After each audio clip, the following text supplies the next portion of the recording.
program studi PJ PAUD dengan dosen pengampu Ibu Dr. Bun Halimah. Kami kelas 3A kelompok 7. Selamat menyaksikan.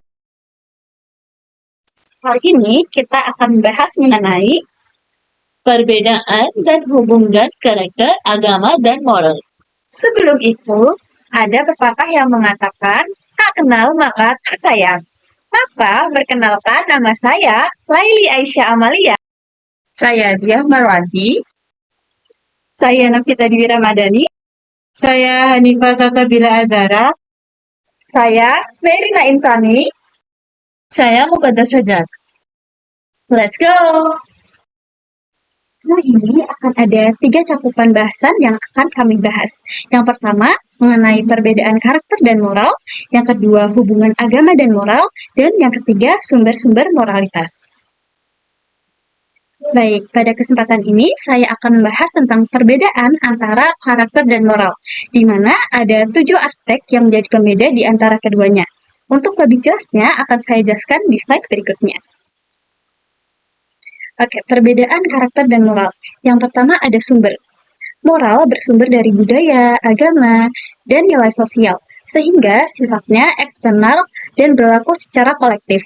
Sedangkan karakter lebih banyak dipengaruhi faktor internal, seperti genetik, kebiasaan, dan pengalaman hidup seseorang. Jadi, moral adalah pedoman bersama, sementara karakter adalah ciri khas individu. Lalu yang kedua ada stabilitas. Moral cenderung lebih stabil dan tidak banyak berubah karena diwariskan lintas generasi. Misalnya, nilai kejujuran tetap dipegang meskipun zaman berubah. Sebaliknya, karakter bisa berubah sesuai pengalaman hidup, pendidikan, atau lingkungan. Jadi, seseorang bisa memperbaiki karakternya, tapi moral umumnya tetap sama. Lalu yang ketiga, ada pengaruh terhadap keputusan.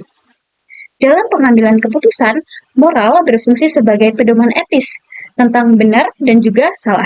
Sedangkan karakter mempengaruhi pilihan praktis sehari-hari, seperti bagaimana kita bersikap jujur, disiplin, atau bertanggung jawab. Yang artinya, moral memberikan arah dan karakter menunjukkan wujud nyata dari keputusan itu. Lalu yang keempat, ada fokus utama, di mana moral lebih menekankan pada kebaikan umum dan nilai kolektif yang disepakati masyarakat. Contohnya, keadilan dan juga empati. Sementara itu, karakter lebih menyoroti kualitas pribadi yang menunjang keberhasilan individu, seperti rasa ingin tahu, kerja keras, atau pantang menyerah.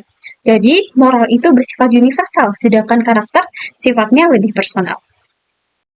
Lanjut yang kelima, yaitu nilai-nilai tertentu.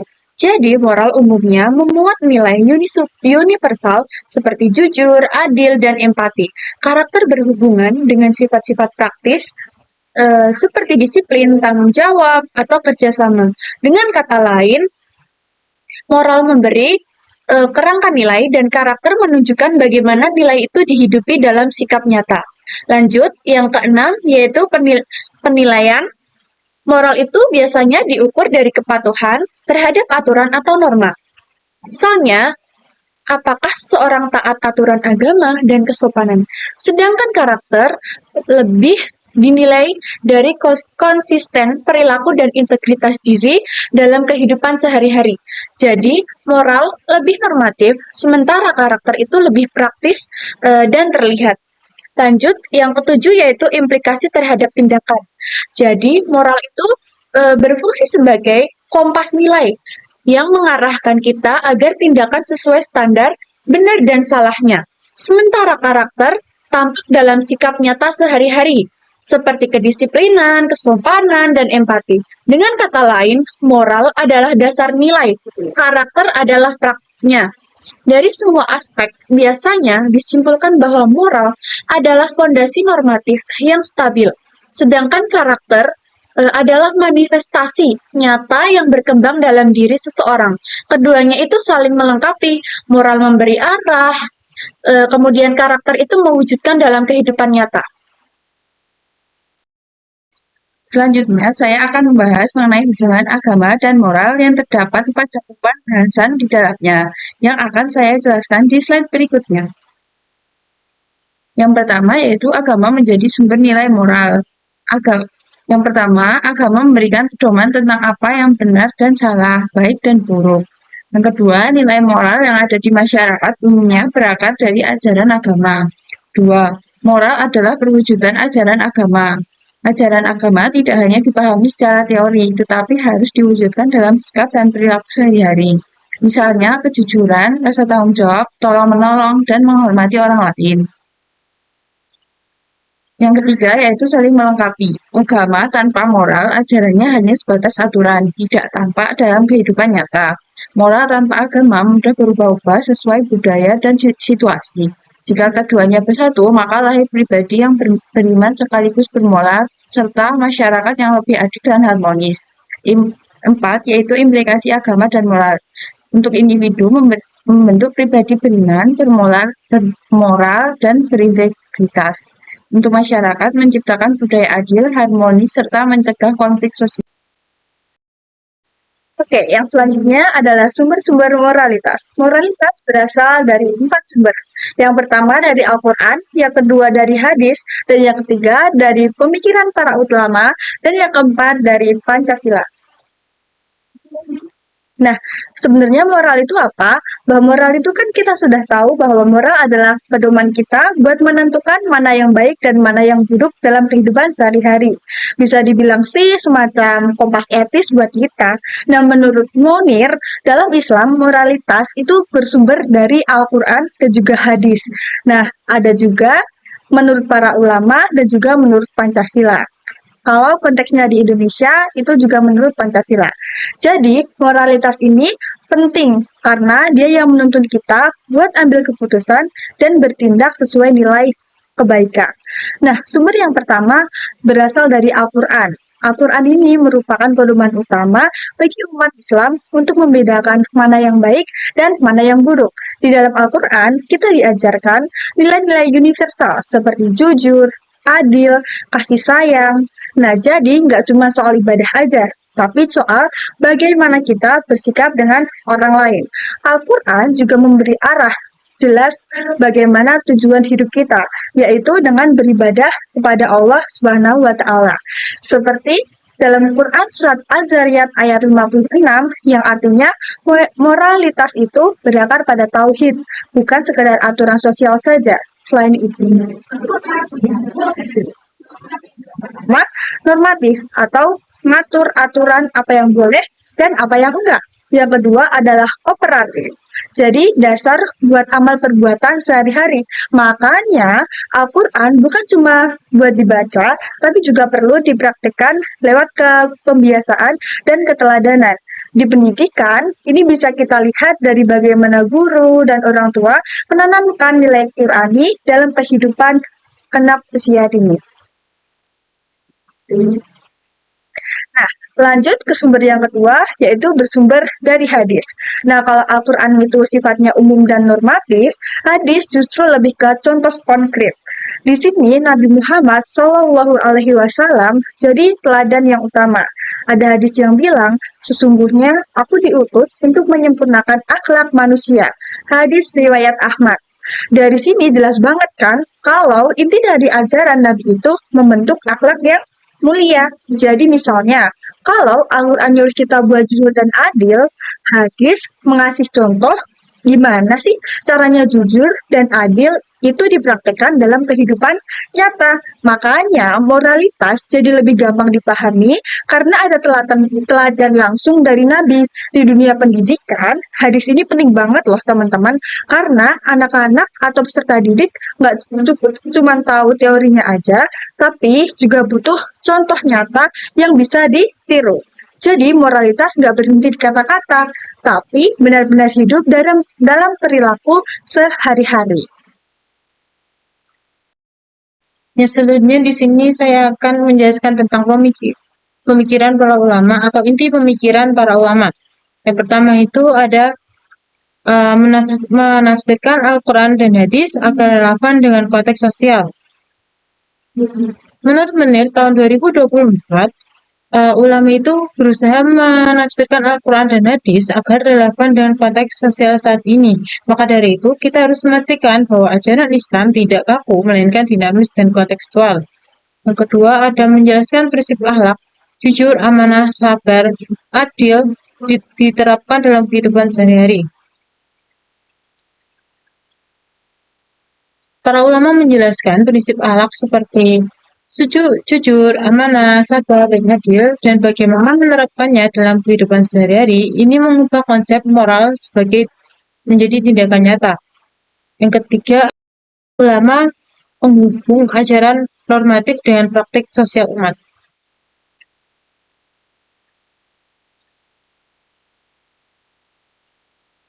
Ulama diharapkan memberikan keteladanan moral dalam dakwah dan pendidikan, menjadikannya pantulan dan ajarannya sejalan dengan perilakunya. Misalnya ada memberikan keteladanan moral dalam dakwah dan pendidikan. Menurut Amarullah tahun 2024,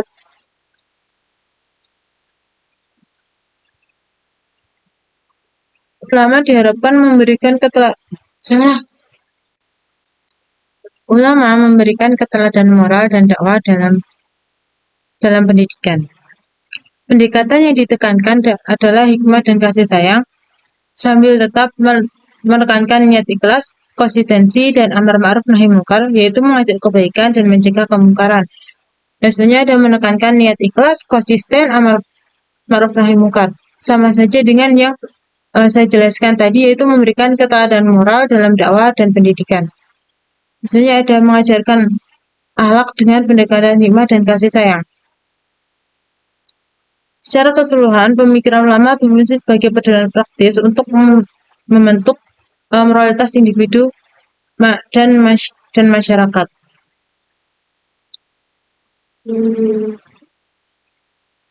Yang selanjutnya ada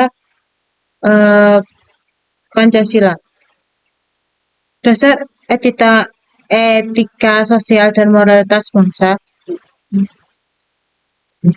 Itu ada nilai dasar negara dan pijakan etika sosial mengatur hubungan antar manusia. Ada juga mengandung nilai moral universal, ketuhanan, kemanusiaan, persatuan, demokrasi, keadilan sosial. Poin-poin penting tentang Pancasila ini yaitu ada nilai universal. Pancasila mengandung nilai moral universal seperti ketuhanan, kemanusiaan, persatuan, demokrasi, dan keadilan sosial.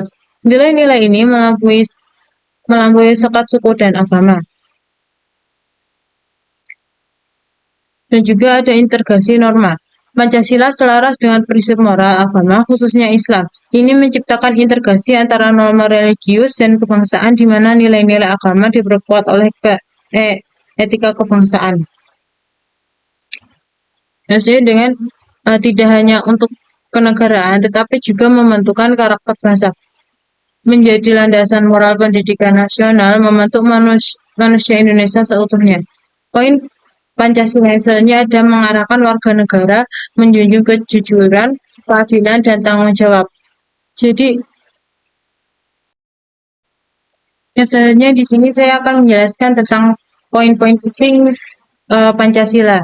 Yang pertama ada dasar negara dan etika sosial Pancasila menjadi dasar negara Indonesia sekaligus pedoman etika sosial yang mengatur hubungan antar manusia. Yang kedua ada Pancasila mengandung nilai moral atau mengandung nilai moral yang bersifat universal yaitu ketuhanan, kemanusiaan, persatuan, demokrasi, keadilan sosial. Yang selanjutnya ada integrasi agama dan kebangsaan selaras dengan prinsip moral agama atau khususnya Islam sehingga mampu mengintegrasikan norma religius dan kebangsaan. Bukan hanya untuk negara Pancasila, tidak hanya menjadi dasar kenegaraan, tetapi juga berfungsi sebagai membentuk karakter bangsa. Landasan moral pendidikan nasional menjadi pedoman dalam pendidikan untuk membentuk manusia Indonesia seutuhnya, yaitu yang beriman jujur, adil, dan bertanggung jawab. Arah hidup bermasyarakat dan bernegara mengarahkan warga untuk menjunjung tinggi kejujuran, keadilan, dan tanggung jawab sosial. Sejalan dengan pendidikan Islam membantu membentuk akhlak mulia dan generasi yang berkarakter baik. Sumber moralitas bangsa Pancasila merupakan sumber moral bangsa yang memperkuat nilai agama dan menjamin kekurangan di tengah masyarakat yang beragam. Kesimpulan, moral merupakan nilai benar dan salah yang bersumber dari agama, budaya, dan norma sosial. Sedangkan karakter adalah perwujudan nyata dari nilai moral dalam perilaku. Agama menjadi landasan utama moralitas yang bersumber dari Al-Quran, hadis, pemikiran ulama, dan Pancasila, serta mencakup dimensi spiritual, etis, dan sebangsaan untuk membentuk pribadi berakhlak, mulai dan mewujudkan masyarakat yang adil serta harmonis. Jadi intinya teman-teman, moral itu pedoman benar salah. Agama jadi pondasinya dan karakter adalah wujud nyata dalam sikap kita sehari-hari. Sumber moralitas seperti Al-Quran, hadis, pemikiran ulama, dan Pancasila. Jadi kompas hidup supaya kita bisa bertindak dengan benar. Semoga materi ini bermanfaat. Terima kasih banyak atas perhatian teman-teman. Baik, cukup sekian presentasi dari kelompok kami. Apabila ada kesalahan kata mohon dimaafkan. Wassalamualaikum warahmatullahi wabarakatuh. Ada Pertanyaan? Tulis di kolom komentar. Jangan lupa subscribe, like, komen,